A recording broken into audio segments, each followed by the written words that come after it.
তো hello guys, welcome to my channel ফ্রিজি creation. তো আজকে বানানো হচ্ছে চিকেন 65। তো চিকেন 65 জন্য ফার্স্ট লিখতে হবে চিকেন, নুন, লঙ্কার গুঁড়ো, আদা রসুনের পেস্ট, সয়া সস, ভিনিগার দিয়ে 1 ঘন্টার জন্য ম্যারিনেট করে রেখে দেবে। তো 1 ঘন্টা পর দুটো ডিম, কর্নফ্লাওয়ার, ময়দা দিয়ে ম্যারিনেট করে ভেজে নিতে লাগে পকোড়াগুলো। তো পকোড়া ভাজার পর ফ্রাইং প্যানে সাদা তেল দিয়ে একে একে রসুন কুচি, আদা কুচি, কালো সর্ষে, শুকনো লঙ্কা, লঙ্কার গুঁড়ো, কারি পাতা দিয়ে টস করে নিতে লাগবে। তো তার পাশাপাশি কিন্তু একটি মিক্সিং বানাতে লাগবে। তো ওটার মধ্যে টমেটো সস, চিলি সস আর সয়া সস দিয়ে মিক্সটা বানিয়ে নিয়ে ওটার মধ্যে দিতে লাগবে। তো তারপরে ভালো করে টস করে ওর মধ্যে একটু জল দিয়ে স্বাদ মতো লবণ ও চিনি দিয়ে ফুটিয়ে নিয়ে ওই ভাজা পকোড়াগুলো দিয়ে দিতে লাগবে।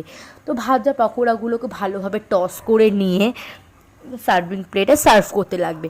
তো ভিডিও যদি ভালো লেগে থাকে তাহলে প্লিজ লাইক, কমেন্ট, শেয়ার করো ও সাবস্ক্রাইব করো। তো আজকের মতো এতটুকুই, টাটা।